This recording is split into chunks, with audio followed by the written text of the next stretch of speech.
San Juan capítulo 3, versículo 5 nos habla que hay que nacer del agua y el espíritu. No es el tema de esta noche, todavía no estoy queriendo meterme en el tema dentro de un rato. Entonces, fíjese que está hablando de nacer del agua y el espíritu, que es la palabra revelada para poder entrar al reino.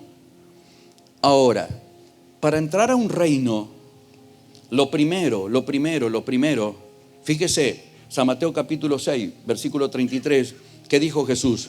Mas buscad primeramente el reino de Dios y su justicia, que todo lo demás vendrá por añadidura. Pero el Señor dijo, porque hay gente, yo me acuerdo, amado, cuando yo era un niño, porque yo nací en un hogar cristiano, si bien volví al Señor a los 24 años, yo me alejé de los 16 hasta los 24 años, me aparté del Señor, pero yo nací en un hogar cristiano, mis padres eran cristianos desde que yo nací. Y yo recuerdo que en mis primeros años, cuando yo era un adolescente que iba a la iglesia, yo me acuerdo todavía algunos de los mensajes de aquel tiempo, porque solamente se predicaba el evangelio, ¿vio? Y Jesús no predicaba solo el evangelio. Jesús no predicaba solo el evangelio. Jesús predicaba, fíjese lo que dice San Mateo capítulo 9, versículo 35. Dice que Jesús recorría las ciudades y aldeas predicando que, ¿alguien lo encontró rápidamente y me lo puede leer? Yo sé lo que dice, pero quiero que usted lo lea. ¿Qué dice?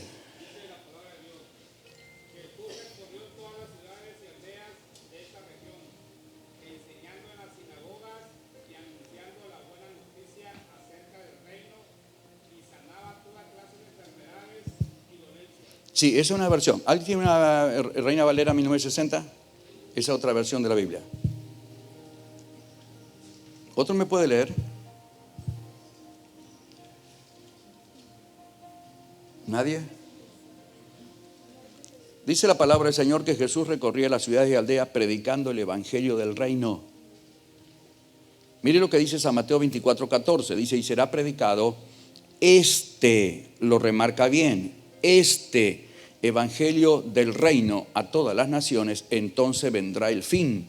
¿Me estás comprendiendo? ¿Cuál evangelio hay que predicar? ¿Solo el evangelio? No, amado, hay que predicar el evangelio del reino. Porque el evangelio solamente te da salvación, nada más.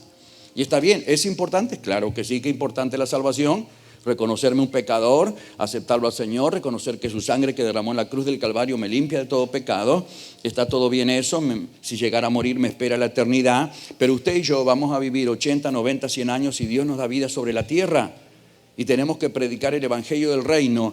Porque yo recuerdo que en mi tiempo, cuando yo era un adolescente, te predicaban el evangelio solamente, ¿no es cierto? Entonces te decían, hermano, no importa si usted sufre. No importa si usted está enfermo, no importa si usted pasa problemas, aguante, porque el día que usted muera, allá en el cielo, las calles son de oro, el mar como de cristal, allá es todo gozo, paz y alegría y allá no hay más enfermedad. O sea, si querés disfrutar aquí en la vida, aguantá. Si querés disfrutar, morite. Después de muerto, sí, allá en el cielo sí va a disfrutar, pero acá no. Pero cuando yo veo la palabra de Dios, encuentro que Jesucristo dijo, el reino de los cielos se ha acercado y está entre vosotros. Yo no necesito morirme para entrar a una vida de reino, amado. Jesucristo fue muy claro en el Evangelio de San Juan, ya lo repetí, San Juan capítulo 6, versículo 33. Él dijo, mas buscad primeramente el reino de Dios y su justicia, y todo lo demás vendrá por añadidura. Busquen cómo entrar al reino. Lea San Mateo capítulo 13 y usted va a encontrar cómo Jesús habla del reino, del reino, del reino, del reino y del reino. ¿No es cierto? Entonces, el evangelio que hay que predicar es el evangelio del reino, que no solamente te da la salvación, que es lo más importante, sino que usted puede accesar a otra vida donde vas a ser formado, perfeccionado para cumplir el propósito de Dios. ¿Me está comprendiendo? Ahora, el problema es aquellos que Dios por sus misericordias nos ha permitido viajar a otros países. Cuando uno ingresa a un país, amado, yo llegué a Estados Unidos a Los Ángeles, llegué al aeropuerto de Los Ángeles, California, y cuando llegué, ¿qué hice? Estaban la gente de migraciones, yo le dije, Dios me los bendiga. He venido a predicar a su país, oraré por usted en el nombre de Jesús, bendiciones. No, espera un momentito, venga para acá. ¿Quién es usted? Pasaporte. ¿Qué viene a hacer a nuestro país? ¿Dónde va a estar usted? ¿Tiene algún teléfono, una dirección donde va a estar parando? O sea, ¿qué es lo que yo tuve que hacer? Lo primero para entrar a ese país, sujetarme a las autoridades de ese país. ¿Me está comprendiendo? Entonces no pretenda usted entrar al reino si usted no se sujeta a su pastor. Usted será salvo porque aceptó a Cristo, pero entrar a una vida de reino no, amado. Usted va a tener que aprender a respetar autoridad establecida por Dios, ¿no es cierto? ¿Qué dice Romanos capítulo 13? ¿Cuál es la primera palabra de Romanos 13:1? La primera palabra. ¿Cuál es la primera palabra? Sométase. Sométase toda persona a las autoridades superiores, porque no hay autoridad sino están dadas por Dios, y el que resiste autoridad a Dios resiste y acarrea condenación para sí mismo. Fíjese la primera palabra, sométase. Mira lo que está a tu lado, decirle, no me gusta esa palabra. ¿A quién le gusta someterse? Es el mayor problema que tenemos los ministros, amados. La gente le cuesta sujetarse a autoridad. Es el mayor problema que tenemos. Mire, yo viajo por el mundo y hablo con montones de pastores, y el mayor problema es a la gente le cuesta sujetarse a autoridad. Vienen con una vida hecha pedazo del mundo y quieren venir a enseñarte a vos cómo hacer las cosas. ¿Vio? Arruinados sus matrimonios, su economía, sus hijos, una vida desordenada completamente, y quieren venir a vos a decirte cómo tienen que hacer las cosas. Tendríamos que hablar cómo el hombre pierde la casa, el huerto, las consecuencias al perder la casa y cómo Dios lo vuelve a meter en una casa. Pero aún en una casa no quieren volver a sujetarse. Y no solamente que vuelven a dañar su casa, sino que se levantan contra la casa donde Dios lo puso después también. Entonces, cuando uno mira la palabra, fíjese, necesitamos llevar a la gente a que entre esa vida de reino. Pero para eso, para llevarlo a esa dimensión, habría mucho para hablar. San Juan 3:8, vivir en la vida del Espíritu, ser movido como el viento. Jesucristo le dijo en San Juan 3:8 a Nicodemo, el viento sopla donde quiere y oye su sonido, mas ni sabe ni de dónde viene ni a dónde va. Así es todo aquel que es guiado por mi Espíritu. Es como el viento. O sea, un hombre o una mujer que entra a esa dimensión. Nosotros en Argentina, como ser por la zona sur, nos ingresa un viento de Chile. Nosotros tenemos límite con Chile, la cordillera en la Patagonia, en el sur de Argentina. Entonces hay un viento sur, creo que Quisqui se llama el viento. Es un viento que entra por la zona del sur, cruza la cordillera y entra a Argentina. ¿Qué hacemos nosotros los argentinos? Mandamos la gendarmería, la policía, y están con las armas y dice, este viento aquí no pasa. ¿Podemos pararlo? Imposible, amado. ¿Se da cuenta un hombre, una mujer que entra a la dimensión del viento, te puede parar una frontera? Imposible que te pare. En el propósito de Dios, Dios te llevará donde quiera y nadie te va a poder detener. ¿Me estás comprendiendo? Ahora, el tema es que para entrar a esas dimensiones se necesita un padre. Entonces, yo hablaba el día de ayer que casi todas las cosas que Dios ha creado se dividen en tres. Casi todas las cosas que Dios ha creado, yo expliqué, somos cuerpo, alma y espíritu. Padre, Hijo y Espíritu Santo, cielo, espacio y tierra, tierra, agua y magma. El arca de Noé estaba dividido en tres niveles. El tabernáculo también tenía 3 niveles, el atrio, el lugar santo y el lugar santísimo. A su vez, esos 3 lugares estaban divididos en 3 partes. En el atrio teníamos los porteros, el altar de sacrificio y el lavacro de las manos. En el lugar santo había 3 cosas también: la mesa de los panes de la propiciación, el altar del incienso y el candelero de oro. Y dentro del lugar santísimo, dentro del arca, había 3 cosas también. Estaba la tabla de los 10 mandamientos, la vara de Aarón y el maná. Casi todas las cosas, todos tenemos 3 casas. Mirá lo que está a tu lado, decirle, tenía 3 casas y no lo sabía. Todos tenemos 3 casas. La primera casa es mi cuerpo, esta es donde yo estoy habitando, ¿no es cierto? La segunda casa, esta, la de mi Padre eterno, ¿no es cierto? Y la tercera casa donde vivo con mi familia. Todos tenemos 3 casas, ¿no es cierto? Y también todos tenemos 3 padres. Diga conmigo, todos tenemos 3 padres. El mayor problema de la gente que por desconocer la Escritura cuestiona y confronta muchas cosas. La paternidad como ser. Hay gente que confronta eso. Dice que eso de padre. Si Jesucristo dijo, no le digáis padre a nadie porque padre hay uno solo. ¿No escuchó eso usted? Ajá, ¿y cómo le digo a mi padre biológico? Si usted me pregunta, ¿quién es tu padre biológico? Yo le digo, mira, no le puedo decir padre. Ese es el hombre que a mí me engendró. Pero no me pida porque Dios no quiere que le diga padre. No, amado, si es mi padre que me engendró. ¿Cómo le voy a decir a mi papá que me engendró? Mi padre, ¿me está comprendiendo? Ahora, lo que pasa es que habría que entrar en un desarrollo de todo este tema, que ahora solamente voy a tocar un par de puntitos para que usted vea, porque eso llevaría tiempo desarrollar todo lo que es paternidad en la Escritura. Hay muchísimo para hablar de paternidad, muchísimo. Porque mientras usted no reconozca a un padre y no lo honre, es muy difícil que usted entre a la tierra de tu herencia. Fíjese, ¿cuál era la tierra de nuestra herencia? Canaán, del pueblo hebreo. ¿Cuál era la tierra de su herencia? Canaán, ¿no es cierto? Ahora, ¿de dónde viene la palabra Canaán? La palabra Canaán viene, no voy a entrar a todos los versículos, la palabra Canaán viene de la deshonra de un padre. ¿Se acuerda el momento cuando Can deshonró a su padre Noé? ¿Qué hizo Noé? Lo maldijo a Can, maldito serás, le dijo. O sea, la palabra Canaán viene de la deshonra de un padre. ¿Por qué es que Dios quiere que el pueblo hebreo entre a la tierra de Canaán?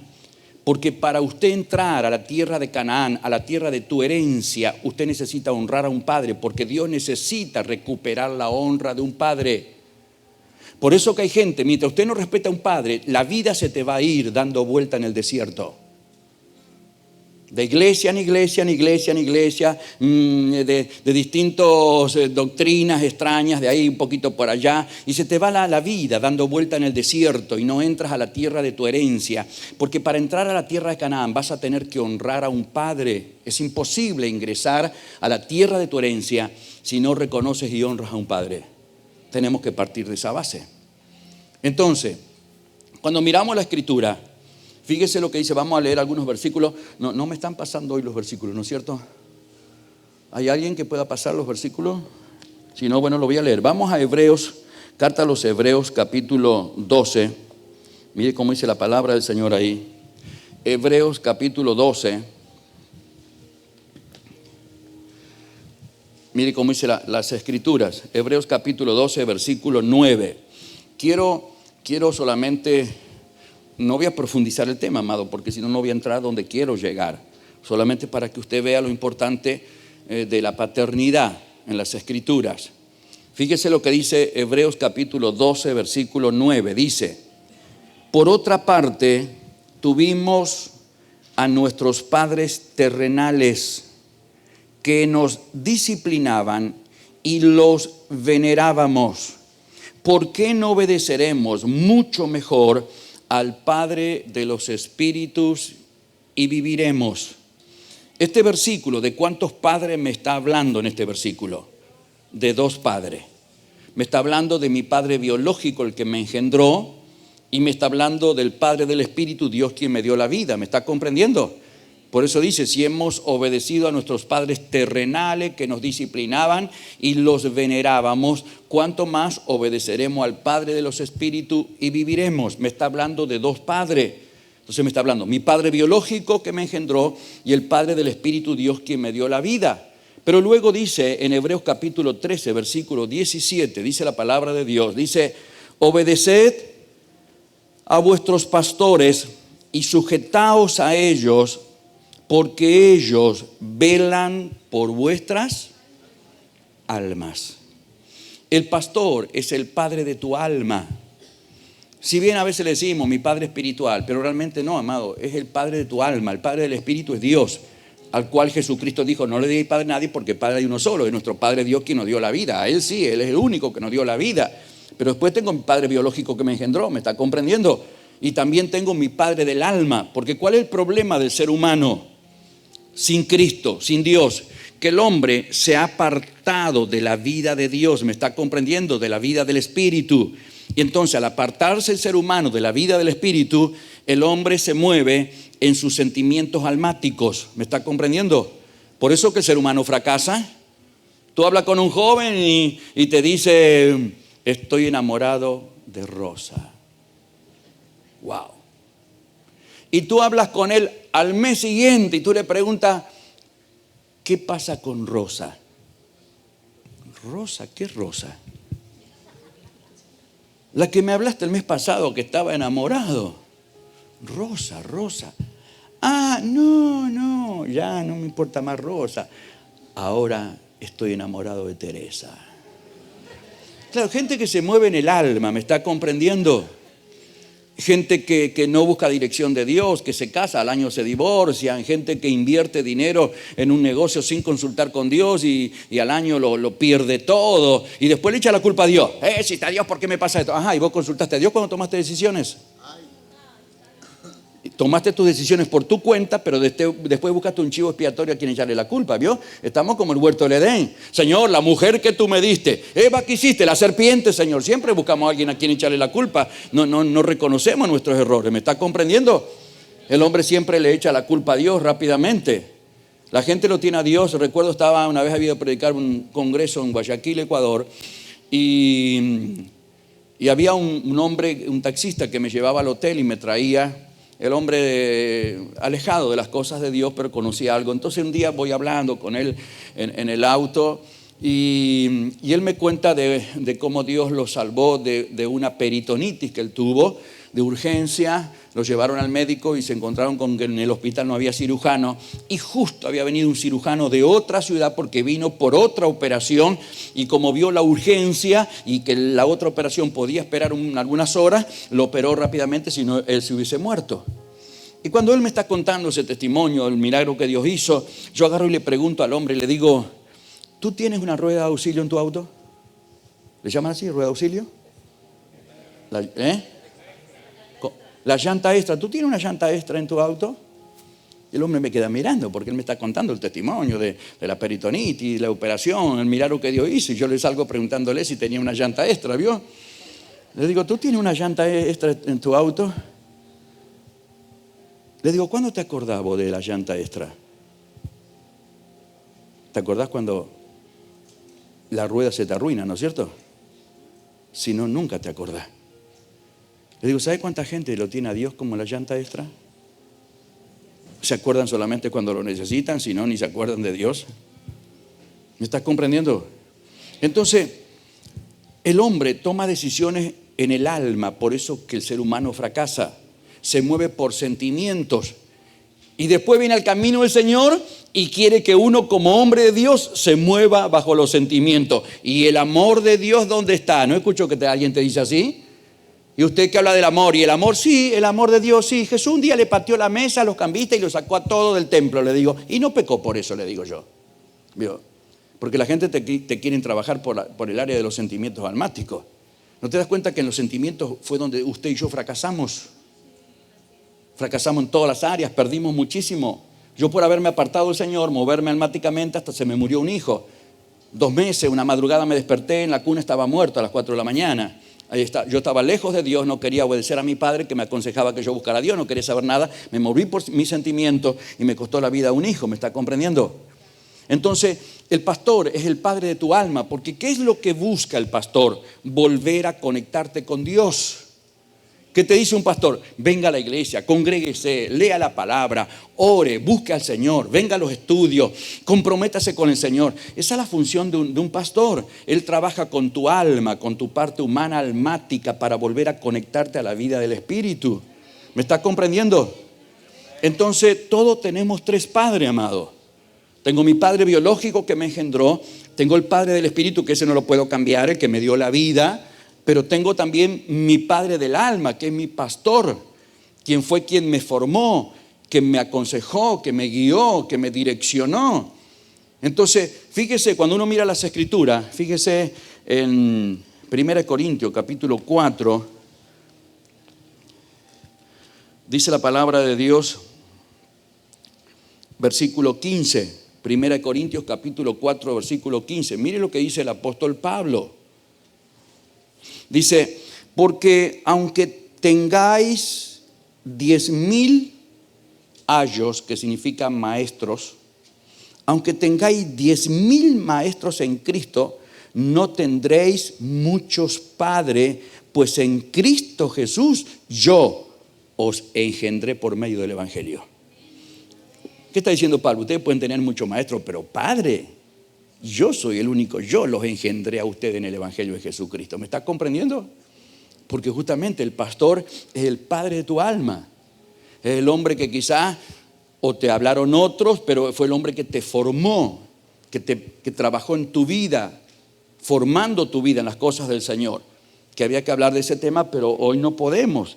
Es lo que yo hablaba ayer solamente cuando hablé del Salmo 127, versículos 3, 4 y 5, cuando dice aquí herencia de Jehová son los hijos, cosa de estima el fruto del vientre, como saeta en la mano un valiente. Pero fíjese, dice, he aquí herencia de Jehová son los hijos. Y luego dice, cosa de estima el fruto del vientre. ¿Vio? Para que se geste una vida dentro de una mujer, el hombre tiene que penetrar a la mujer, sembrarle una semilla dentro de su vientre, ¿no es cierto?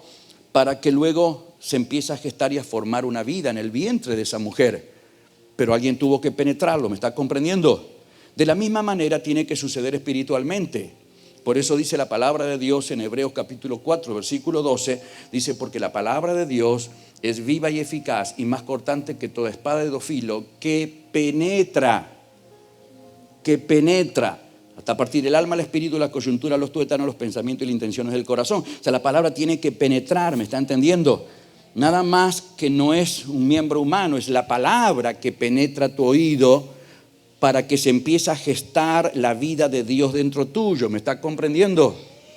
Entonces, es donde quiero ir entrando ahora, porque lo que quiero hablar en esta noche es un poquito, solamente voy a dar una pequeña introducción, sobre todo para aquellos que son ministros y que anhelan que su ministerio crezca, amado. Usted va a tener que trabajar primeramente, si usted pretende que su ministerio crezca, usted va a tener que trabajar fuertemente en establecer la estructura, los huesos de la iglesia.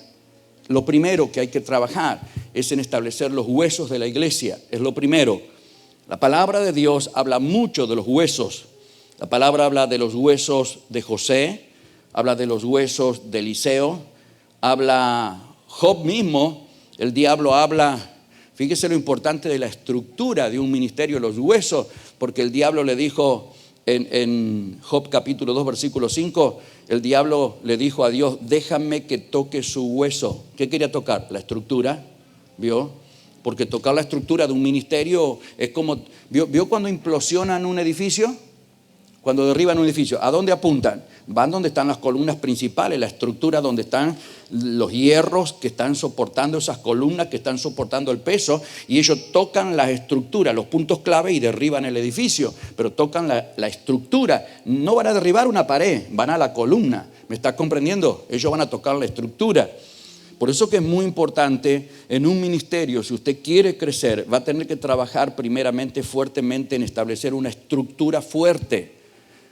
No podemos hablar, ayer explicaba, amado, que no puedo hablar en poco tiempo de estructura, solamente voy a hacer una introducción hoy, porque yo le decía, para hablar de estructura tendríamos que hablar de estructura de gobierno, estructura económica, estructura de evangelismo, estructura de los músicos, estructura de oración e intercesión, 5 estructuras.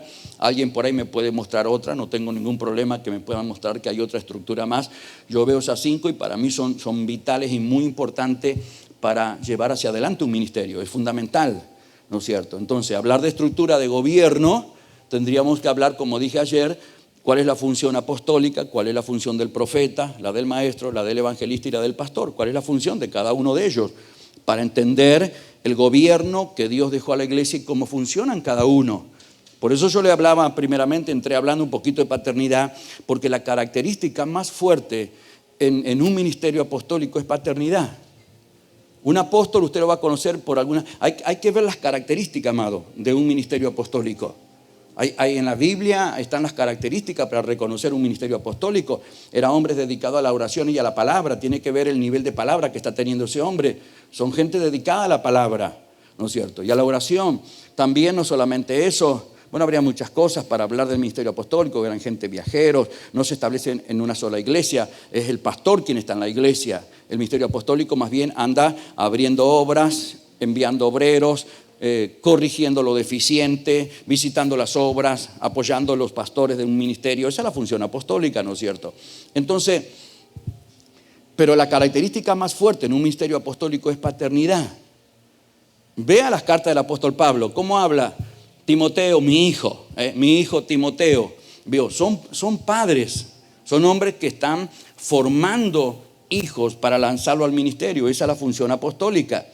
Ahora, cuando miramos la escritura, fíjese, Es muy importante, por eso yo hablé al principio, yo le decía que hablé al principio sobre la paternidad, porque es la característica más importante en un ministerio apostólico. Un ministerio que se mueve bajo la visión apostólica son ministerios que están continuamente formando hijos y lanzando al ministerio. Esa es la función. Formamos y lanzamos, formamos y lanzamos. Esa es nuestra función. Entonces, cuando miramos la palabra que yo le decía ahí en el Salmo 127, versículo 3, dice, he aquí herencia de Jehová son los hijos, cosa de estima el fruto del vientre. Entonces yo hablaba de lo importante que la palabra penetra por nuestro oído, ¿no es cierto? Entonces se empieza a gestar la vida de esa persona y se empieza a formar. Pero la iglesia es el vientre donde se empieza a formar la vida de la persona. Por eso yo en primer lugar agradezco que usted esté aquí escuchándome y al apóstol que me ha traído. Pero yo no permito, y lo digo con todo respeto, a cualquier persona, yo no llevo a cualquier persona a mi ministerio, amado.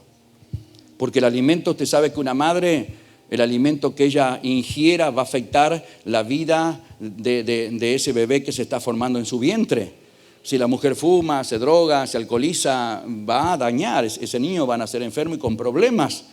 Una buena madre se va a cuidar, va a cuidar el alimento que está ingiriendo porque quiere que su hijo que se está gestando y formando nazca sano, ¿me está comprendiendo? Se va a cuidar el alimento que ella está ingiriendo. Entonces, de la misma manera, en sentido espiritual, para mí es muy importante el alimento que reciben los hijos que Dios me ha dado, porque el alimento que ellos reciban va a determinar cómo ellos van a ser al nacer espiritualmente hablando.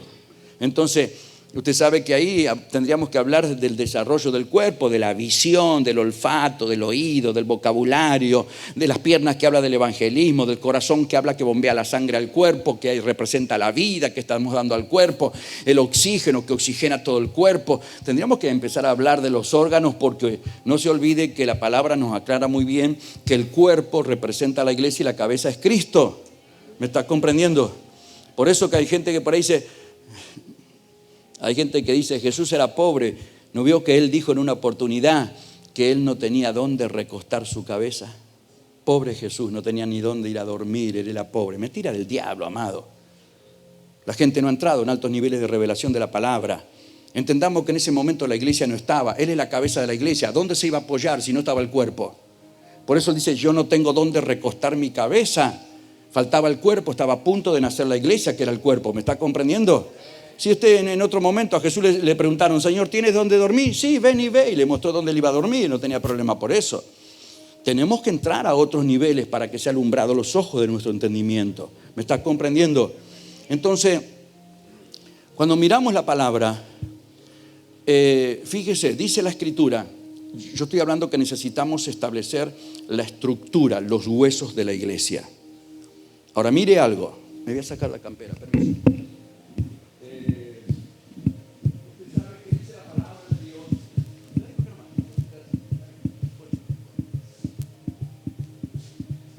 Usted sabe que dice la palabra de Dios, fíjese, miremos algunos puntos.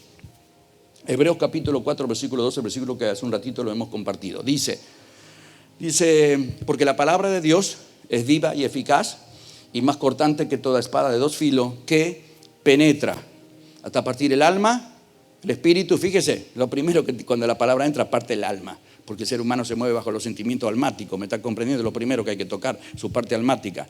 Dice, porque la palabra de Dios es viva y eficaz y más cortante que toda espada de dos filos que penetra, y luego dice, hasta partir el alma, el espíritu, las coyunturas y los tuétanos.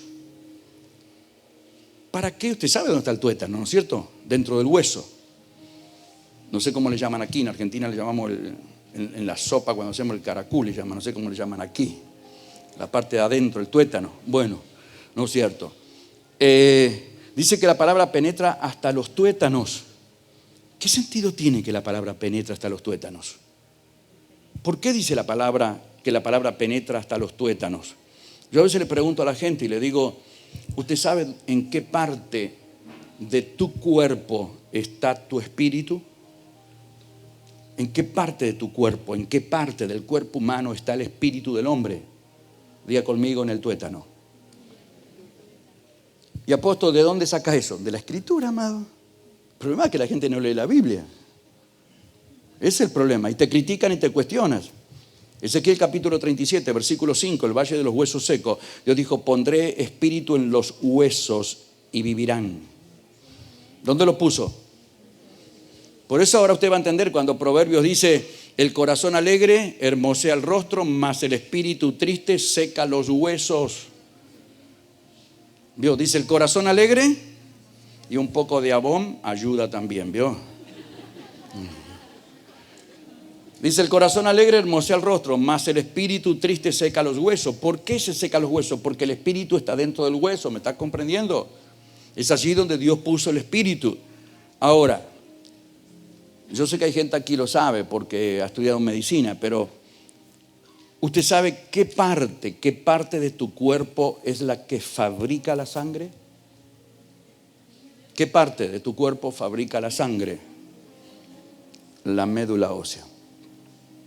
La médula ósea fabrica los glóbulos rojos, los glóbulos blancos, las plaquetas, la sangre la fabrica la médula ósea. Y es donde está el espíritu.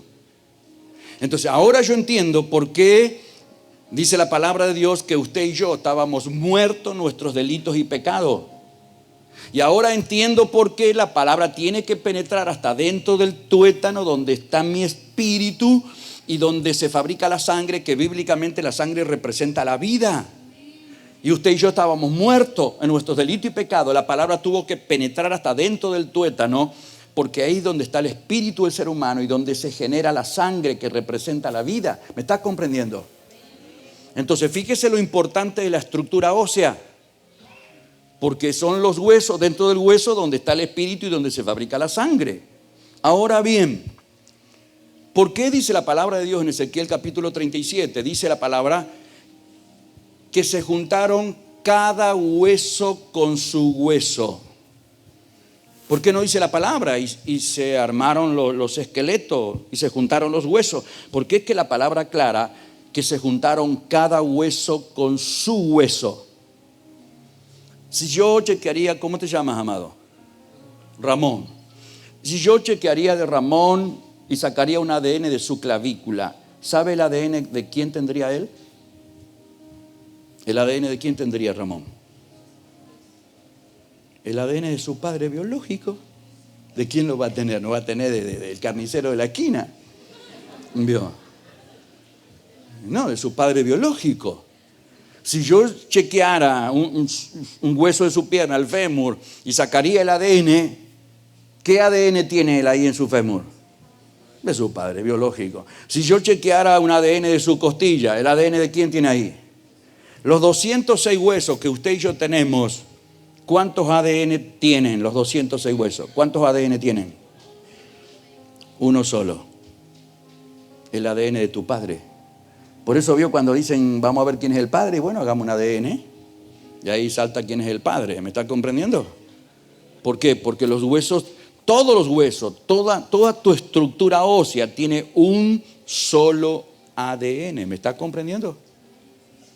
Entonces, si hablamos de la estructura de un ministerio, tú eres un pastor o un apóstol, tú tienes tu ministerio, tu gente. Lo correcto sería que toda tu estructura de tu ministerio, y cuando hablo de estructura estoy hablando del equipo que trabaja contigo. Entonces, el equipo de gobierno, el equipo económico, el equipo de evangelismo, el equipo de los músicos, el equipo de oración e intercesión, todo ese equipo tendría que tener un solo ADN, el ADN del padre espiritual de ese ministerio. Porque no es normal que tu cuerpo tenga varios ADN. Eso no es normal, amado. Puede tener una prótesis que te han colocado, pero todos los otros huesos va a tener un solo ADN, el ADN de tu padre biológico. Por eso que hay tantos problemas en los ministerios, amado, porque una cosa es multiplicarse y otra cosa es fructificar. Yo me puedo multiplicar sin fructificar. ¿Cómo me multiplico? Y gano gente de otras iglesias, les lleno la cabeza, que se vengan a mi ministerio, a mi casa, y crezco en la iglesia. Pero esa gente no son mis hijos. Otro lo engendró, tiene otro ADN. Y entonces después tengo tremendos problemas en la iglesia, ¿me estás comprendiendo? Porque te empiezan a decir, pero nosotros en nuestra iglesia donde yo estaba no hacían como ustedes hacen aquí. Mi pastor allá era distinto. ¿Y por qué no te quedaste allá? ¿Qué viniste aquí? ¿Por qué te fuiste de allá? ¿Me estás comprendiendo, amado? Estoy hablando cosas que son vitales y determinantes en un ministerio. Nuestro ministerio es muy grande en Argentina y tengo mucha gente que me busca para unirse a nuestro ministerio, amado. Y yo sabe lo que le digo a esa gente que me viene a buscar y que dice, apóstol, me gustaría ser parte del ministerio de ustedes. Yo le digo, mira, quiero que sepas algo, está bien. Primeramente, bueno, vamos a tomar un tiempo para orar y vamos a ver un par de cosas. Pero después le agarro y le digo, mira, quiero que sepa que el primer año te voy a hacer la vida imposible para que te vayas. Porque yo no te voy a invertir 1 o 2 años de mi vida, 40 años de un bagaje que porto de experiencia y cosas en el ministerio, dedicártelo a ti para que de aquí a 1 año o 2 tú te vayas. Prefiero invertir ese tiempo en un hijo genuino, que yo lo haya engendrado, que me va a respetar, que me va a obedecer, que me va a reconocer, y voy a volcar mi experiencia en él y no en alguien que viene y que en un momento se le cruzaron los cables en la cabeza y se fue y tú le dedicaste tiempo. ¿Me estás comprendiendo? Entonces yo le digo, te voy a poner presión de entrada para que te vayas. Si me aguantás 1 año, seña que te va a quedar, le dije. Alguna pena le dije eso, a la otra reunión no vinieron más. ¿Vio? Ya no vinieron más a la próxima reunión. Porque son gente que quieren venir a manipularte la vida. Se creen que por un diezmo vos vas a cambiar tu manera de pensar, amado. Aunque hay gente que lo hace, ¿vio? Yo no soy esa clase de gente. ¿Vio? Entonces, hay que trabajar fuerte con los huesos de la iglesia, con la estructura de la iglesia. Es muy importante que toda la estructura de la iglesia, que toda la estructura tenga un solo ADN, el ADN del padre del ministerio. Entonces, cuando usted formó hijos, mire, yo le explico a la gente, nosotros trabajamos en nuestro ministerio y yo le digo a mis pastores que ellos tienen que aprender a no apurarse en un crecimiento numérico. Yo le digo, trabajen primeramente en establecer un equipo, porque si no, no van a poder retener el fruto del trabajo. Evangelizar es fácil, amado. Uno hace una campaña, una actividad, evangelismo. No se dio cuenta que a veces han hecho campañas. En la campaña se entregaron 200 personas y venía a la iglesia y de las 200 vino 1 nomás a la iglesia. Y semejante inversión, trabajo que se hizo, días de campaña evangelizando y termina viniendo una persona a la iglesia. ¿Por qué? Porque no hay un equipo de contención. Entonces, primeramente es mejor trabajar en establecer un equipo y eso te va a llevar tiempo. Como dije en principio, formar una persona por lo menos 3 años y medio, que fue el tiempo en lo cual Jesús formó a sus discípulos, los dejó y el Señor se fue. Se ve que hicieron bien el trabajo, por eso usted y yo estamos aquí en esta noche. Pero ¿en cuánto tiempo? 3 años y medio el Señor los formó. Y no eran que eran conocedores, eran pescadores. Entonces, hay que trabajar primeramente en la formación de un equipo. Entonces, yo le explico a mi gente, te estoy compartiendo lo que yo hago en mi ministerio. Si te sirve algo, tómalo. Si no, respeto tu decisión. No hay problema por eso, amado. Yo te estoy tratando de compartir lo que a nosotros nos ha funcionado y respeto el trabajo y lo que cada uno esté haciendo, ¿no es cierto? Entonces, cuando usted quiere sembrar un campo, ¿usted levanta la cosecha el otro día? No. Tiene que hacer una gran inversión, comprar semilla, comprar gasolina, tener maquinarias y si no las tiene, alquilarlas. Y va a tener que arar el campo, sacar la maleza, preparar la tierra. Es todo trabajo, inversión, trabajo, inversión, trabajo, inversión. Pero yo sé que estoy haciendo lo correcto, ¿me está comprendiendo? Yo sé que estoy haciendo lo correcto, estoy preparando, compré semilla, estoy preparando la tierra, voy a sembrar la semilla y una vez que sembré la semilla, no es que al otro día levanto la cosecha, yo sé que esa semilla tiene que germinar, tiene que morir, germinar, desarrollarse, crecer, aparecer el fruto, madurar el fruto. Sé que eso tengo algunos meses que esperar, ¿no es cierto? Pero yo soy consciente que estoy haciendo lo correcto, nada más tengo que tener paciencia y esperar para que en un momento pueda levantar la cosecha. Entonces no pretenda de un día para otro que su ministerio crezca y se dispare en crecimiento, no. Ocúpese con el grupo, aunque sea un grupo pequeño que usted tenga, ocúpese en la formación de ellos. Fórmelo, porque tratamos de mantener la gente con un mensaje de pesca, ¿vio? ¿Cómo es un mensaje de pesca?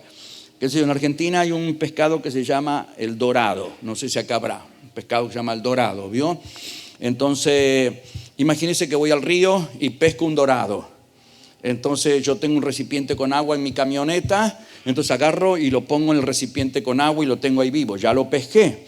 Ahora me lo traigo a mi casa Pero para pescarlo tuve que darle la carnada que al pez le gustaba. ¿Me está comprendiendo?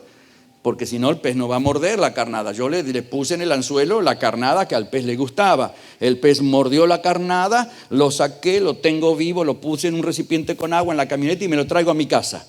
Ahora bajo el recipiente con agua en mi casa, lo tengo dentro de mi casa. Ahora, ¿qué hago con el pez? Vuelvo a agarrar la caña de pescar, pongo la carnada, tiro adentro del tacho del recipiente con agua y estoy esperando que nuevamente el pez muerda. ¿Hago eso? Si yo quiero que ese pez me sirva de alimento para la gente que está en casa, ¿qué tengo que hacer con ese pez? ¿Qué tengo que hacer? Bien fuerte, dígalo. ¿Qué tengo que hacer? Más fuerte, dígalo. ¿Qué tengo que hacer? O sea que si quiero que me sirva para alimentar a otro, ¿tengo que? Decirle que está a tu lado, te veo muy viva vos todavía. Decirle.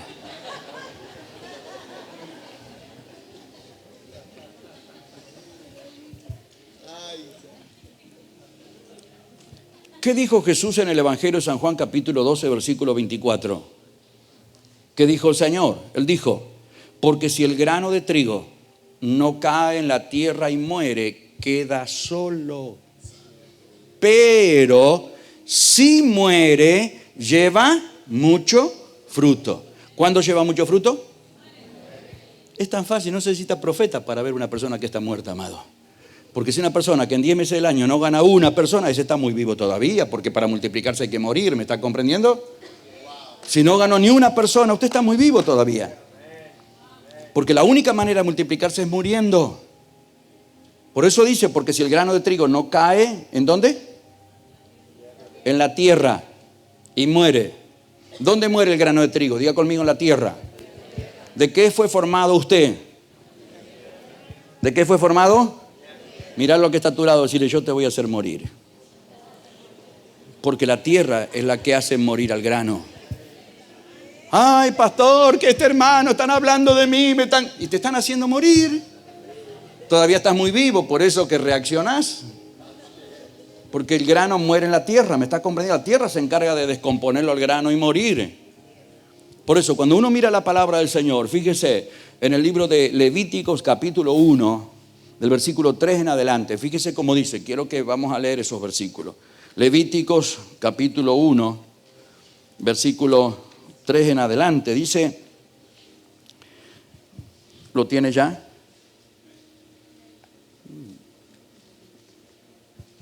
Oh, llegaron los versículos. Bien, dice la palabra, mire cómo dice la escritura, dice, vamos a leer 3, 4 y 5. Si su ofrenda fuere holocausto de vaca macho, no el 3 dijo primero, vuélvelo para atrás. Dice, si su ofrenda fuere holocausto de vaca macho sin tacha lo ofrecerá, de su voluntad lo ofrecerá a la puerta del tabernáculo del testimonio delante de Jehová. 4. Y pondrás su mano sobre la cabeza. Dice, y pondrá su mano sobre la cabeza del holocausto y será aceptado para expiación suya. Entonces degollarás el becerro en la presencia de Jehová, y los sacerdotes, hijos de Aarón, ofrecerán la sangre y la rociarán alrededor del altar, el cual está a la puerta del tabernáculo de reunión. Bien,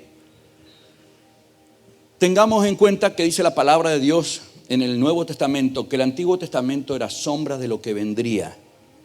Hay toda una relación entre el Antiguo Testamento y el Nuevo Testamento. Muchísimo para hablar, no es el momento ahora. Pero dice la palabra que el Antiguo Testamento era sombra de lo que vendría. Ahora, imagínense que acá habría una puerta que está abierta y alguien está viniendo de allá y detrás de la persona hay una luz fuerte que refleja la sombra aquí. Y uno está viendo la sombra que está avanzando. ¿Usted qué dice? Alguien viene. Usted ve la sombra. ¿Ve la persona? No, pero ve la sombra que está viniendo. El Antiguo Testamento era sombra de Jesús que venía. ¿Me está comprendiendo? Sombra de quién vendría. Entonces, todo el Antiguo Testamento tiene una relación muy directa con el Nuevo Testamento. Habría muchas cosas para hablar, no es el momento. Ahora, entonces, vamos a llevar estos versículos a esa relación con el Nuevo Testamento.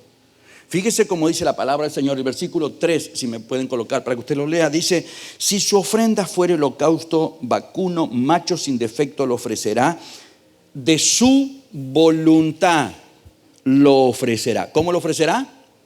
De su voluntad. Cuando está hablando de ofrenda, está hablando de nuestras vidas. ¿Alguien te puso un revólver y te dijo, entregate al Señor o te envío? No. Alguien te habló del Señor, te reconociste un pecador, entendiste que Cristo murió por ti, que su sangre es lo único que puede perdonar nuestros pecados, y nadie te obligó. De tu voluntad, tú decidiste ofrendar, entregar tu vida a la puerta. ¿Qué es lo que dice San Juan capítulo 10, versículo 7 y versículo 9?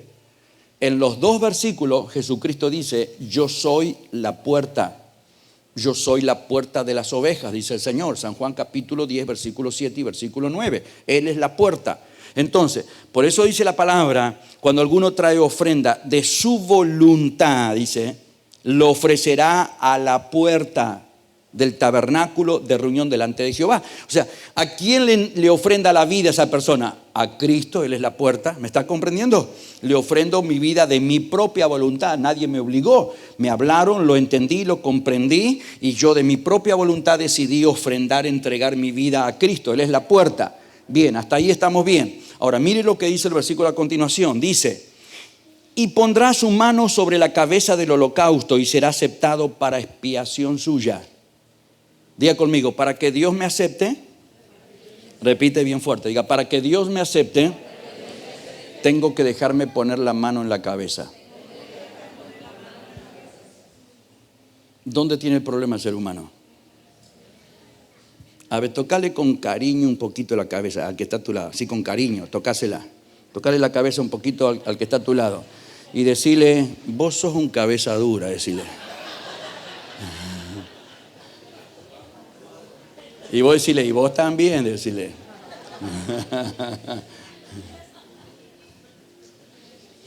Amado, el mayor problema está en la cabeza. Es el mayor problema. Por eso dice la palabra, le pondrás la mano en la cabeza para que sea aceptado por expiación. Para que Dios te acepte, tienes que dejarte poner la mano en la cabeza. Primera de Pedro capítulo 5, versículo 6, dice la Escritura, humillaos pues bajo la poderosa mano de Dios para que Él os exalte cuando fuere tiempo. ¿Cuál es la mano de Dios? Los 5 ministerios, amado, trabajando, moldeando la vida de las personas para perfeccionarte. Lo que dice Efesios, ayer lo decíamos, capítulo 4, versículos 11 y 12. Y él mismo constituyó a unos apóstoles, a otros profetas, a otros evangelistas, a otros pastores y maestros, a fin de perfeccionar a los santos, para la obra del ministerio, para la edificación del cuerpo de Cristo. O sea, es la mano de Dios. El problema es que la gente no tiene problema en aceptar a Cristo, amado, pero tú quieres trabajar con su carácter y terminó todo ahí. Ahí se termina todo, ¿vio? Yo voy a aceptar a Cristo, que soy un pecador. Cristo me perdonó, me salvó, me limpió, estoy perdonado. Ahí está todo bien. Pero cuando vos querés empezar a trabajar con ellos, ahí se arma el problema. ¿Vio? Por eso es que Dios nos ha tenido que entregar armas poderosas. Por eso dice la palabra, fíjese lo que dice 2 Corintios capítulo 10, versículos 4 y 5.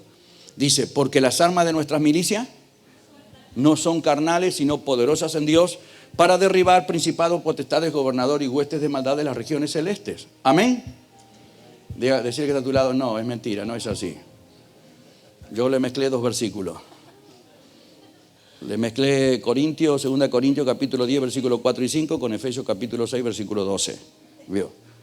Donde dice, porque nuestra lucha no es contra sangre y carne, sino contra principados, potestades, gobernadores. No, pero eso no dice Corintios. Pablo en los Corintios dice, porque las armas de nuestra milicia no son carnales, sino poderosas en Dios para la destrucción de fortaleza, derribando todo argumento que se levanta contra el conocimiento de Dios, llevando cautivo todo pensamiento a la obediencia a Cristo. Ahora, fíjese qué tremendo que Dios a la iglesia le ha tenido que dar armas poderosas, pero no para derribar principado, potestad y gobernador, sino para derribar los argumentos y las fortalezas que los cristianos tienen en su cabeza pensante. O sea, la lucha no es contra el diablo, amado. Sí, tenemos, no estoy haciendo una apología que el diablo, no. Hay que batallar contra la obra del diablo, amado. Pero a veces el problema con los pensamientos de los seres humanos en la iglesia. Por eso, ¿qué le dijo Dios a Jeremías capítulo 1, versículo 10? Te he puesto ¿para qué? ¿Para qué lo puso? Sobre naciones y reino. ¿Para qué? Para derribar, para arrancar, para arruinar, para destruir. para edificar y para plantar. Fíjese que lo último es plantar. Y antes de plantar hay que edificar. Y antes de edificar hay que arruinar, derribar, destruir y arrancar. Porque yo siempre digo, mire, nosotros hacemos un trabajo muy fuerte con niños en nuestro ministerio. Calculo que entre todo el ministerio trabajaremos con aproximadamente unos 20.000 niños en toda la obra general. Ya que solamente en la central trabajamos con unos 1.500, en Córdoba donde estoy trabajamos con unos 1.000 niños, ¿no es cierto? Permanentemente hacemos un trabajo muy fuerte con niños. ¿Por qué? Porque el niño tiene una mente virgen. No le tengo que derribar nada a un niño.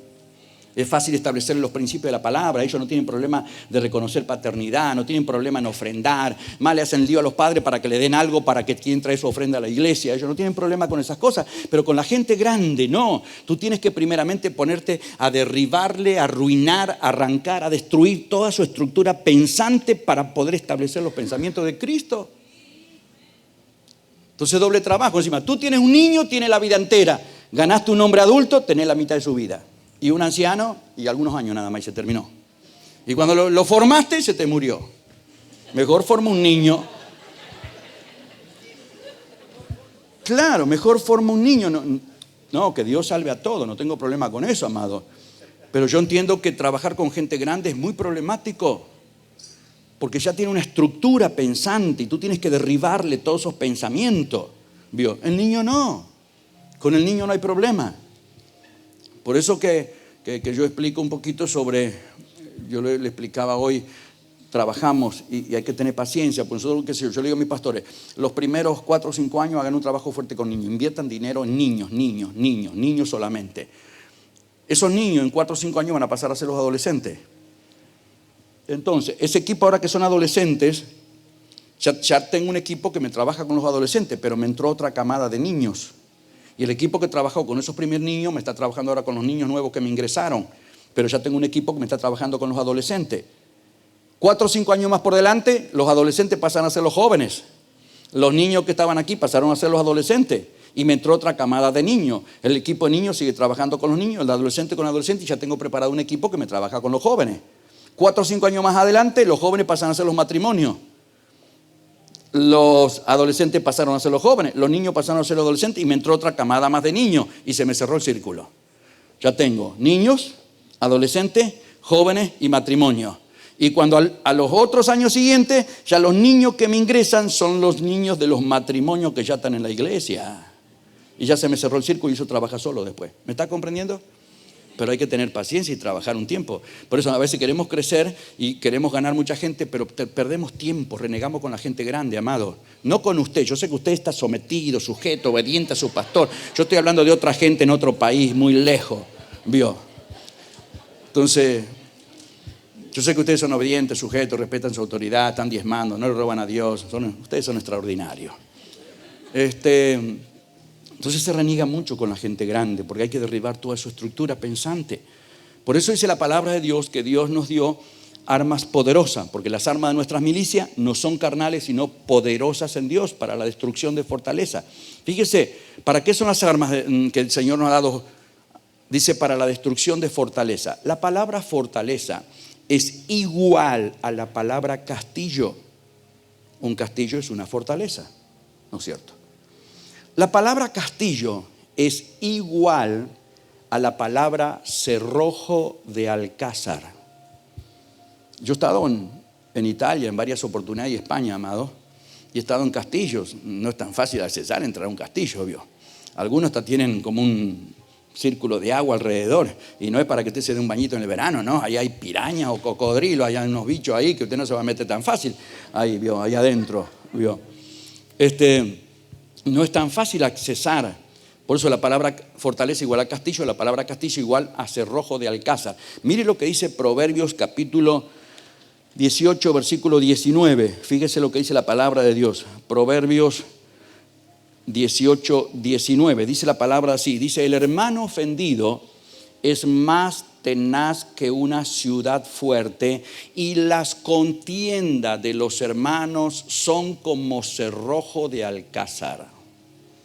Vaya a meterse usted en 2 hermanos que están peleados, en su estructura pensante. ¿Cómo puede estar peleado? ¿Cómo puede estar de esa manera? ¿Cómo puede estar viviendo de esa manera? No es tan fácil de meterse en la estructura pensante de 2 personas que están peleadas. ¿Me está comprendiendo? Por eso dice, y las contiendas de los hermanos son como cerrojo de alcázar. La palabra alcázar viene de una palabra árabe, Jail al-Kad, que significa guarnición. Y la palabra guarnición significa tropa permanente encargada de custodiar un castillo o una fortaleza. Entonces, cuando uno une todo eso, que la palabra fortaleza igual a castillo, castillo igual a cerrojo de alcázar, cerrojo de alcázar viene la palabra alcázar, una palabra árabe, jail al-Kal, que significa guarnición, y la palabra guarnición significa tropa permanente encargada de custodiar un castillo, una fortaleza, tropa permanente. O sea, uno logra entender que el diablo ha puesto una tropa de demonio permanente las 24 horas, custodiando tu estructura pensante para que no te penetre los pensamientos de Cristo. Por eso que se reniega tanto con la gente, amado. Si no entramos a niveles altos de palabra revelada, que podamos penetrar su estructura pensante. Fíjese, David se enfrenta a Goliat. Goliat está hablando de pensamiento humano. No quiero entrar en el tema ahí ahora. Usted sabe que David toma 5 piedras, está hablando de los 5 ministerios, 5 piedras, las piedras eran lisas, habla de una persona procesada, está hablando de los 5 ministerios. David toma una piedra y se la lanza al gigante. ¿Y dónde le clava la piedra? ¿Dónde está el problema? La piedra es Cristo. Tiene que entrar a tu estructura pensante, ¿me está entendiendo dónde está el problema? Por eso que David, cuando Goliat cae, corre rápidamente y toma la espada y le corta la cabeza, porque lo único que puede cortar una cabeza humana es la palabra de Dios para que se establezcan los pensamientos de Cristo, amado. Hay que tomar la espada, la palabra revelada, que penetra la estructura pensante. Por eso uno de los mayores acontecimientos proféticos que Cristo hizo, yo he estado 2 veces en Jerusalén, el apóstol también, y cuando usted va a la tumba de Jesús, usted va a ver que ahí nomás, a mano derecha, usted va a ver el monte de la calavera, donde fue crucificado el Señor, ¿vio? Fíjese, la cruz del Señor fue crucificada arriba del monte de la calavera. Entonces, si pensamos, miramos nuestro rostro como la calavera, ¿dónde estaría la cruz? Aquí arriba. Es aquí donde se tiene que clavar la cruz de Cristo, amado, en nuestra estructura pensante. Porque ahí es donde está el problema. ¿Me está comprendiendo? Por eso que no es tan fácil trabajar con la gente, amado. Porque la gente viene con una estructura pensante, viene con sus sentimientos almáticos y uno tiene que entrar a quebrar todo eso, todos sus pensamientos. No, porque a mí me enseñaron de esa manera y a mí me dijeron hace años atrás que era así y yo lo hago. Ajá, ¿alguien de ustedes vino a caballo hoy acá a la reunión? ¿Alguien vino a caballo? Levánteme la mano. ¿Nadie vino a caballo? ¿Y por qué no vino a caballo si antes todo el mundo andaba a caballo? ¿Alguien cocina con leña en su casa? No, apóstol, si ahora hay microondas, hay cocinas eléctricas. Pero si antes todo el mundo cocinaba con leña. ¿Alguien para comunicarse con un pariente en Europa, usted escribe una carta y la manda y espera que le responda del otro lado? ¿Y por qué no lo hace si antes todo se movía de esa manera antes? No, apóstol, si hago una videollamada instantáneamente y puedo hablar con la persona. Ahora, ¿por qué acepta los cambios del sistema del mundo y no acepta los cambios de Dios? No, que Dios no cambia, no, Dios no cambia en lo que es la esencia del evangelio, amado. Es como el primer carro que se fabricó. El primer carro que se fabricó tenía ruedas, tenía asiento, tenía volante, tenía motor, tenía pistón, tenía cigüeñal. El primer auto que se fabricó. El que está fabricando, que va a salir el 2023, tiene rueda, tiene asiento, tiene volante, tiene pistón, tiene cigüeñal. ¿Cuál es la diferencia del primero que se fabricó por allá por 1800 al que va a salir ahora el año que viene? Y hay muchas cosas. La potencia, la aerodinámica, el confort, montones de cosas, pero la esencia sigue siendo lo mismo. ¿Me está comprendiendo?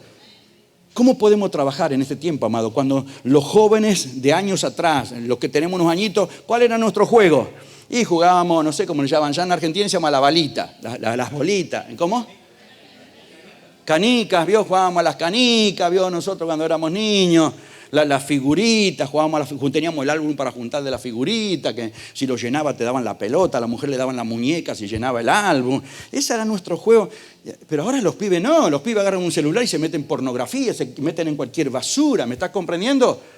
Lo que el diablo le está metiendo, los chicos, los hijos de mucha gente, yo lo veo metidos en jueguitos de tiro. ¡Pa, pa, pa!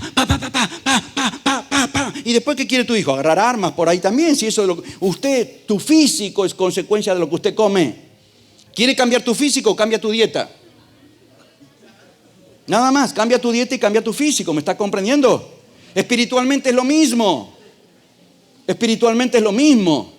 Tus hijos, si se alimentan de películas de guerra, de armas, de droga, de sexo, eso es lo que van a buscar mañana.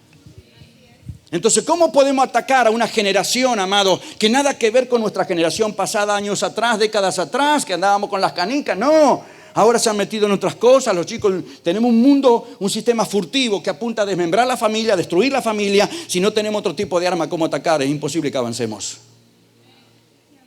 Tenemos que buscar otra estrategia. ¿Cómo vamos a andar a caballo cuando puedo volar en avión? Usted elige, siga a caballo nomás. Yo sigo en avión. Imagínense que yo me tenga que venir con el apóstol de Los Ángeles a caballo hasta aquí a Puerto Peñasco. ¿Sabe cómo hubiese andado predicando yo? ¿Qué tal, hermano? Dios me lo bendiga.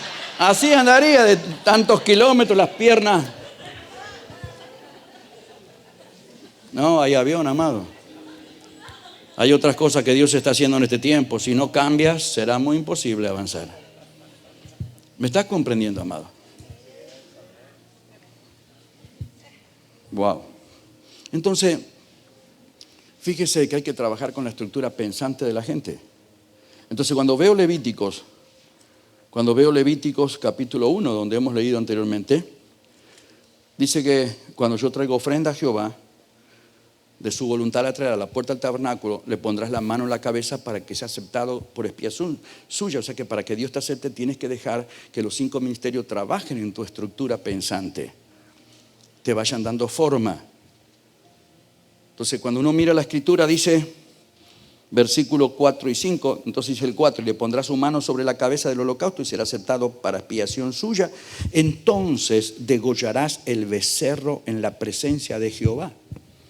Fíjese, él entraba por su voluntad, por la puerta. ¿Hacia dónde lo llevaban? Al animal cuando entraba, la ofrenda. ¿Hacia dónde lo llevaban? El primer lugar, apenas entraba por la puerta del tabernáculo. ¿Hacia dónde lo llevaban? Al altar del sacrificio, al altar de bronce. ¿Vio? Porque ¿qué le hacían al animal ahí?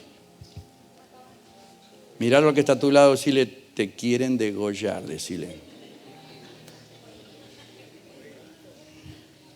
Porque si el grano de trigo no cae en la tierra y muere, queda solo. Chequea la vida de un creyente, de la gente de la iglesia, amado. Gente que no te gana ni un alma. Son gente que están muy vivos todavía. Porque para multiplicarse, para estar comprometido con Dios, extender su reino y ganar alma, hay que morir. No hay otra manera. ¿Me está comprendiendo? No hay otra manera. Entonces,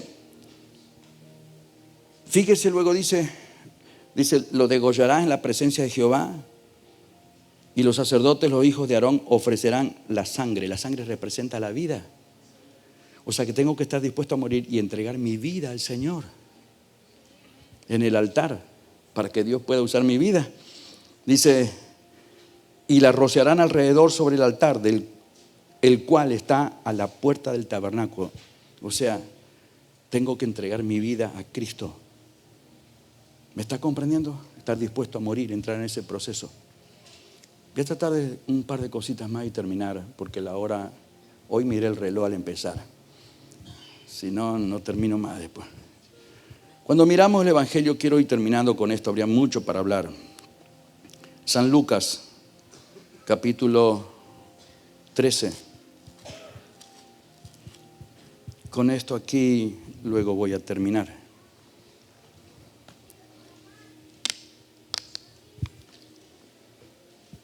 San Lucas capítulo 13. Dice la palabra del Señor, versículo 10. Enseñaba Jesús en una sinagoga en el día de reposo. Y había allí una mujer que desde hacía 18 años tenía espíritu de enfermedad y andaba encorvada y en ninguna manera se podía enderezar. Cuando Jesús la vio, la llamó y le dijo, mujer, eres libre de tu enfermedad. Amén. Hay cosas que tenemos que entenderla. Bíblicamente, toda mujer representa a la iglesia. ¿A quién estamos esperando nosotros? A nuestro amado Jesucristo, ¿no es cierto? La iglesia estamos esperando a nuestro amado, el Señor. O sea que bíblicamente toda mujer representa a la iglesia. No voy a hablar, podría hablar de muchas mujeres que están escritas en la palabra, solamente voy a tomar dos como para darle un ejemplo. Fíjese en el Evangelio de San Marcos, capítulo 5, usted va a encontrar el momento cuando Jairo va a rogarle al Señor Jesús. Y Jairo le dice: Señor, mi hija está agonizando, ven y pon las manos sobre ella y vivirá. Y dice la palabra que Jairo le rogó al Señor y Jairo decidió acompañarlo al Señor a su casa. Cuando el Señor iba en el camino a la casa de Jairo, una mujer que desde hacía ya 12 años tenía flujo de sangre, y ella decía: si tan solamente yo tocara el borde del manto del Señor, seré sana de mi azote, de mi enfermedad. Y dice que la mujer logró tocar el borde del manto del Señor y fue sana. Jesús dijo: ¿quién me ha tocado? Virtud salió de mí. Bueno, la mujer confesó quién era ella. Y luego Jesús siguió viaje hasta la casa de Jairo. En el camino vinieron gente de la casa de Jairo y le dijeron: Jairo, no moleste más al maestro, tu hija ha muerto. Jesús le dijo a Jairo: Jairo, no temas, solamente cree. Y fueron hasta la casa de Jairo. Sacaron fuera los burladores, los que se reían, los que se burlaban, los sacaron fuera. Solamente entró Pedro, Juan y Jacobo, los padres de la niña, y Jesús. Entraron a la casa y Jesús le devolvió la vida. Bien, en esa historia encontramos dos mujeres: la hija de Jairo y la mujer del flujo de sangre, que están representando dos iglesias. Toda mujer representa a la iglesia. Solamente le voy a dar el ejemplo de estas dos. Y lo importante es entrar a otros niveles de luz para poder entender y comprender algunas cosas en la palabra. Entonces, Jairo es un pastor. La hija representa a su iglesia. ¿Me está comprendiendo?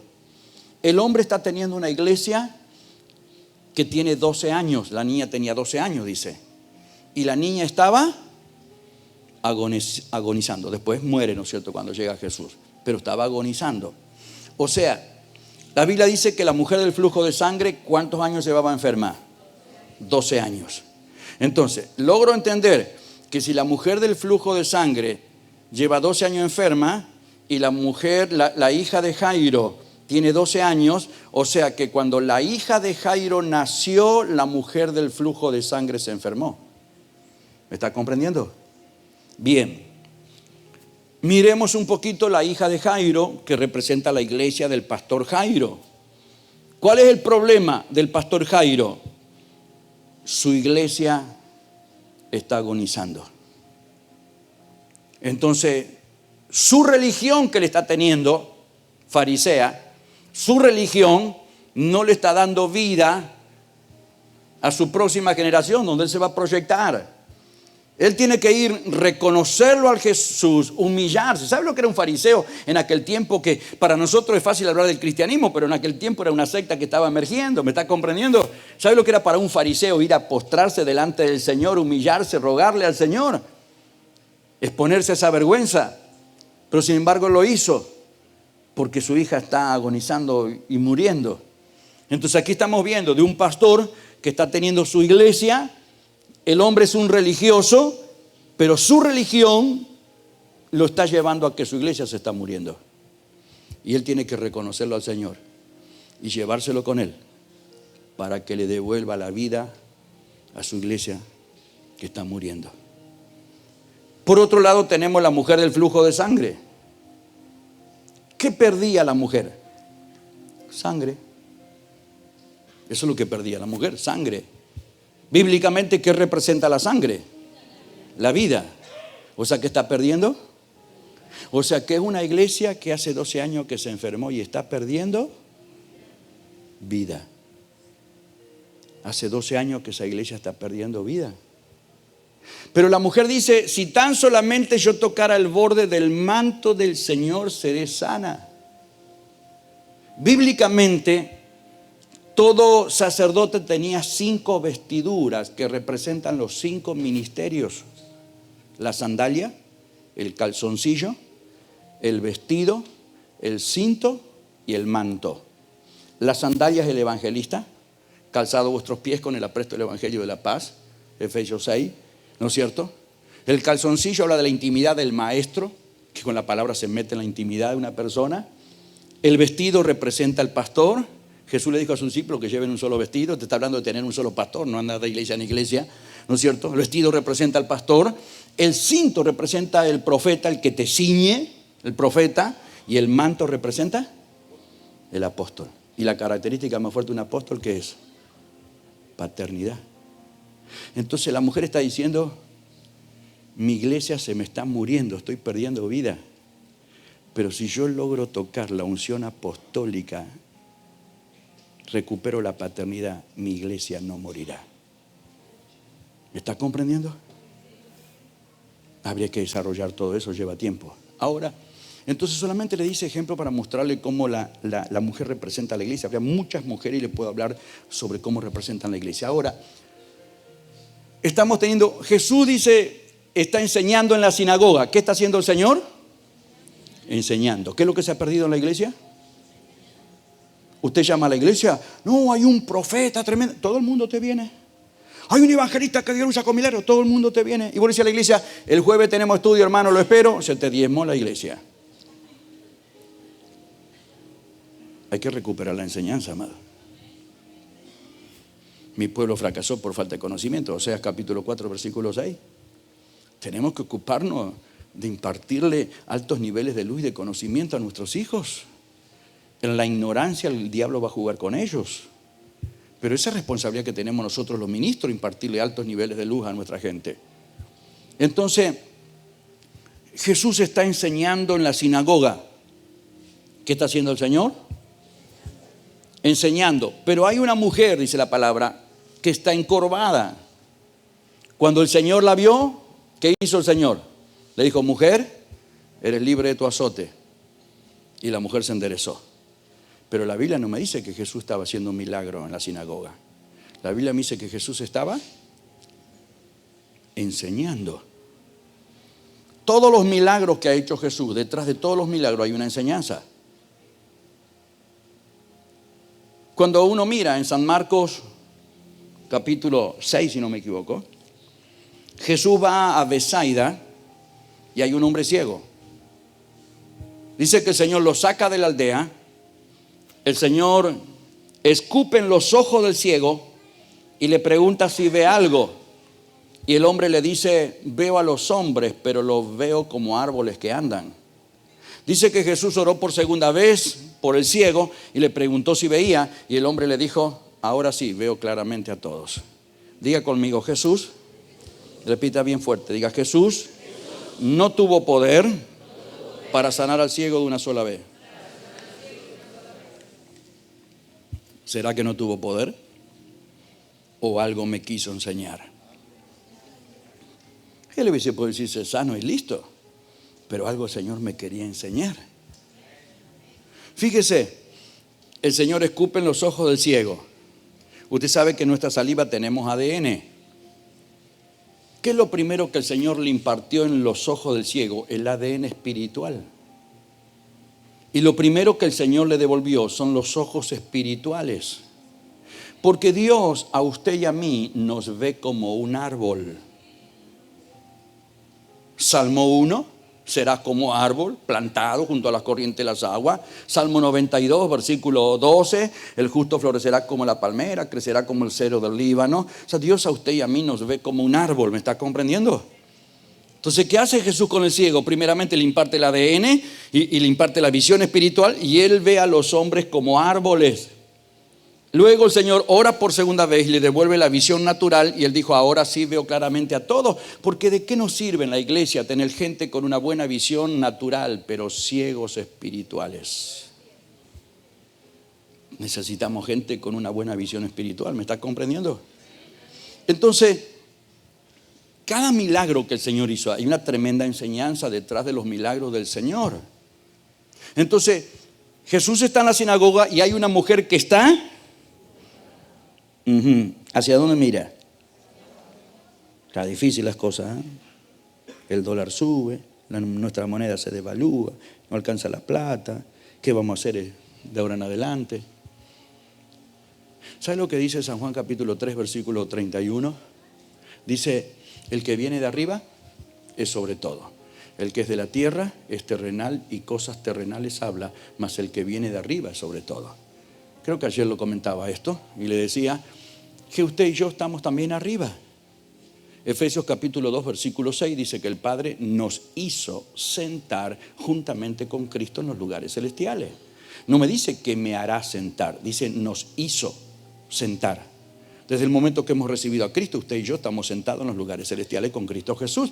O sea que no somos de abajo, somos de arriba. Y el que viene de arriba es sobre todo. El que es de la tierra es terrenal y cosas terrenales habla. Escucha a un creyente hablar y tú sabrás si es de arriba o es de abajo por lo que habla. ¿Me está comprendiendo?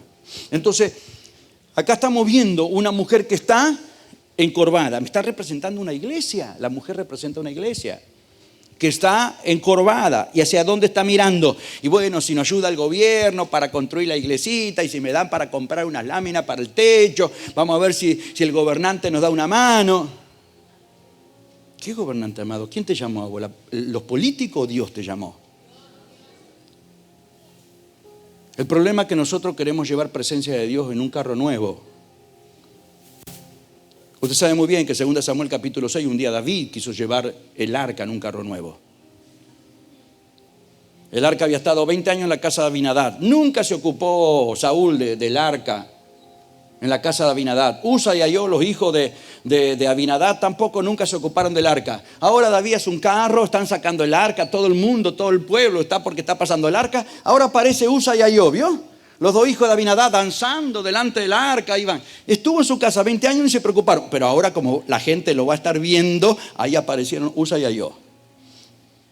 Yo sé que esa gente no hay aquí, andan por otro lado, ¿vio? Porque tu relación tiene que ser intimidad con Dios, no donde la gente te vea. El evangelista Luis Palau, él dijo un día, mi vida en secreto con Dios es el secreto de mi recompensa en público. Yo no necesito mostrarte nada, tengo una vida en secreto con Dios. Y Él se manifiesta en público luego. ¿Me está comprendiendo? Yo a veces veo, amado, qué tremendo, porque hay gente que viene a la iglesia, se arrodilla para orar y en la casa nunca ora. Quieren mostrar acá que oran y en la casa nunca oran. ¿Vio? Entonces, estamos hablando de una mujer encorvada. ¿Dónde está el problema de la mujer? En la columna vertebral, en los huesos. Tiene problemas en los huesos, en la columna vertebral. ¿Sabe? Bueno, los que son médicos saben, no le voy a preguntar a ellos que no digan nada. Los demás, ¿usted sabe cuántas vértebras usted tiene en su columna vertebral? ¿Cuántas vértebras usted tiene? Diga conmigo 24. Tenemos 24 vértebras que están divididas en 3 grupos: 7 cervicales, 12 dorsales y 5 lumbares. Y de las 12 dorsales surgen 24 costillas, 12 de cada lado. Ahora mire bien, si estamos hablando que el cuerpo representa a la iglesia y que Cristo es la cabeza, ¿de qué manera se conecta la cabeza con el cuerpo? ¿A través de qué? De la columna vertebral. ¿Y cuáles son las primeras vértebras que se conectan la cabeza con el cuerpo? Las 7 vértebras cervicales. El número 7, podríamos hablar de muchas cosas, los 7 espíritus de Dios, pero una de las cosas que el número 7, que dice Hechos capítulo 6, tuvieron que reconocer diáconos. ¿Cuántos diáconos reconocieron? 7. Diácono significa servicio, servir. ¿Cómo se conecta la cabeza con el cuerpo que es la iglesia? Con un fuerte espíritu de servicio. Porque en el reino de Dios, si usted no sirve, no sirve. Porque en el reino de Dios es todo servicio. ¿Me está comprendiendo? Si a mí el apóstol Julio me diría, apóstol, mire, no llegó la gente todavía, el baño está sucio, ¿usted no me daría una mano a limpiar el baño? Yo, apóstol, no. ¿Cuál es el problema de limpiar el baño? A mí nadie me va a sacar lo que Dios ha depositado en mi vida por limpiar un inodoro, ¿me está comprendiendo? Más lo haría con alegría. Dígame, uno lo limpia bien limpito, perfumito, el papelito ahí. Cuando uno viene desesperado al baño y vos mirás si hay papel y hay algo. ¡Ah! Hay papel. ¡Ah! Y uno se sienta tranquilo y cómodo. Y uno siente, qué olor a perfume, qué agradable, está todo limpito. Dígame si no te causa en ese momento de uno viene de apurado, desesperado. Dígame si no te causa satisfacción encontrar un baño limpito, perfumadito, con el papel todo ahí. ¿Y cuál es el problema que yo me ponga a limpiarlo, amado? A mí nadie me va a sacar lo que yo he depositado en mi vida por eso. Porque en el reino de Dios todo es servicio. Tiene que haber un fuerte espíritu de servicio. Habría que hablar de servicio, las coyunturas que se unen una con las otras, todo. Habría muchas cosas para hablar. Ya la hora se me fue, hace 1 hora y media que estoy predicando, me estoy dando cuenta. Quiero terminar y no puedo. Entonces, luego tenemos 12 vértebras dorsales. ¿Cuántos eran los apóstoles? 12. Entonces tiene que ser un ministerio bajo una visión apostólica, amado. Habría que hablar de la visión apostólica, cómo la iglesia nace. ¿Cómo nace la iglesia? ¿Con pastores o con apóstoles la iglesia nace? Con apóstoles, amado. ¿Por qué después de la reforma de Lutero en 1517 nace con pastores entonces?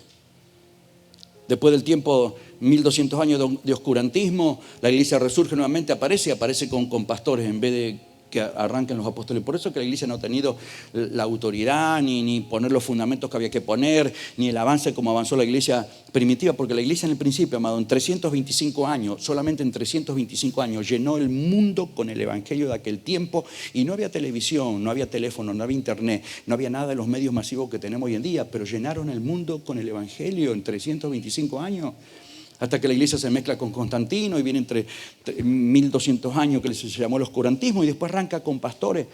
En la década surgieron los pastores y los maestros, luego en el siglo XVI los evangelistas, por allá por el siglo XVIII y XIX los profetas, y recién en este tiempo se están empezando a reconocer los apóstoles y mucha gente confrontando lo apostólico. Y uno ve que no hay fruto, no hay resultado, no hay crecimiento, no hay expansión. Entonces, fíjese, ¿cómo es la columna vertebral? Un fuerte espíritu de servicio bajo una visión apostólica. Que habría que hablar de la visión apostólica, no el momento. Y luego tenemos 5 vértebras lumbares que representan los 5 ministerios: apóstol, profeta, evangelista, pastor y maestro. Entonces, ¿cómo es la columna vertebral de una iglesia? Un fuerte espíritu de servicio bajo una visión apostólica, funcionando los 5 ministerios. Pero luego tenemos 24 costillas. Y Apocalipsis nos habla de los 24 ancianos, que habla de un gobierno divino, porque esa columna vertebral no se debería manejar sola, sino bajo un gobierno divino, guiado por el Espíritu Santo, guiado por el Señor, por su palabra, ¿no es cierto? Y esas 24 costillas, ¿qué protegen? Los órganos vitales del cuerpo, corazón y pulmón. Corazón que bombea la sangre para mantener la vida, y los pulmones el oxígeno para oxigenar todo el cuerpo. ¿Se da cuenta lo importante de la estructura de un ministerio? ¿De los huesos de una iglesia? Por eso es muy importante, amado, es trabajar primeramente. No te apresures en un crecimiento. Lo otro después se desata fácil, después viene solo el crecimiento. La gente tiene 20.000 problemas allá afuera en sus matrimonios, con sus hijos, económicos, de salud. No hay problema para ganar a gente para Cristo. El tema es tener un equipo para poder contenerlos. Entonces ahí las cosas son distintas.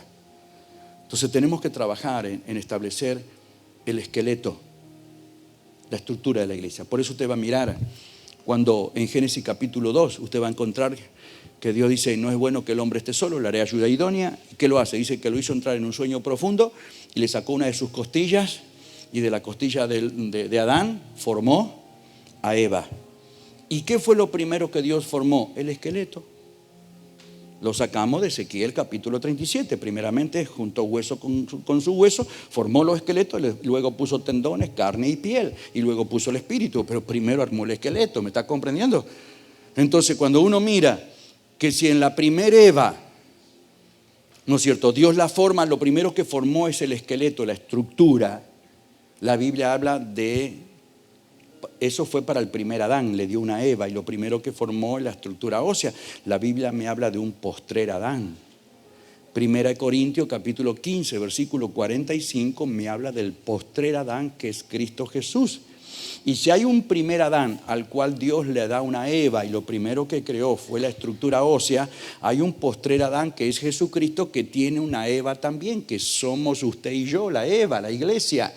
Entonces, si en la primera Eva lo primero que el Señor trabajó en formar la estructura ósea, en la iglesia lo que habría que trabajar primeramente en formar la estructura. Y ¿qué se hace en un edificio cuando se construye un edificio? ¿Qué es lo primero? La estructura. Todas las columnas de hierro, las vigas, todo primero lo que es hierro. Y después sí, vienen las paredes, las ventanas, las puertas, los pisos, pero primero es la estructura. Imagínese usted sin hueso. Y seríamos un lobo marino arrastrándonos en el piso.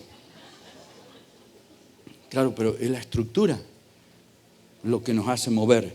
Si se quebraría un solo hueso de tu pierna, ¿podrías caminar? ¿Podrías correr? ¿Podrías trabajar? ¿Se da cuenta que un solo hueso que se quiebre pararía todo tu cuerpo? Por eso es muy importante trabajar con la estructura de un ministerio.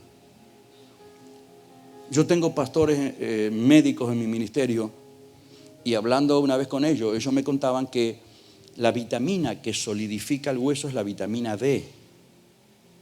Y que para que la vitamina D solidifique el hueso se necesita la luz solar. Hay que tomar sol, entonces ahí la vitamina D solidifica el hueso. Cuando ellos me dijeron eso, es que wow. Para tener una estructura fuerte necesitamos sol, necesitamos alto nivel de luz de la palabra. Cuando tenemos una estructura, un equipo en la iglesia de hombres y mujeres que están apoyando el trabajo de un hombre de Dios con un alto nivel de palabra, de luz, ellos entienden autoridad, entienden paternidad, entienden diezmar y sembrar, entienden compromiso, entienden ganar alma, entienden crecer y más. Ellos entienden porque hay un alto nivel de luz de la palabra. ¿Me está comprendiendo? Termino con esto. San Juan capítulo 19, versículo 33. Jesús está crucificado con los dos ladrones. Los soldados romanos van a buscar a los crucificados porque necesitaban sepultarlo porque venía la fiesta. Van los soldados y se encuentran con que los dos ladrones estaban vivos. ¿Qué le hicieron los soldados a los dos ladrones vivos? Le quebraron las piernas para que su cuerpo se suelte, porque si no está apoyado sobre un taco de madera, se suelte, el pecho se cierra, muere rápidamente. Pero cuando fueron a Jesús, ¿le quebraron las piernas a Jesús? ¿Por qué no se la quebraron? Porque el Señor estaba muerto. ¿Sabe cuándo no se quiebra la estructura de un ministerio? Cuando tenemos un cuerpo muerto. Cuando tenemos líderes muertos al pecado, a la pornografía, a la mentira, a la injusticia, a la desobediencia, a la rebeldía. Cuando tenemos un equipo bien formado, muerto a las cosas del mundo y obedeciendo a Dios. Cuando tenemos un cuerpo muerto a las cosas del mundo, esa estructura jamás se va a quebrar. Sino que tendremos una estructura fuerte y podremos avanzar extendiendo el reino de Dios. Te invito a hacer el bien de ponerte de pie.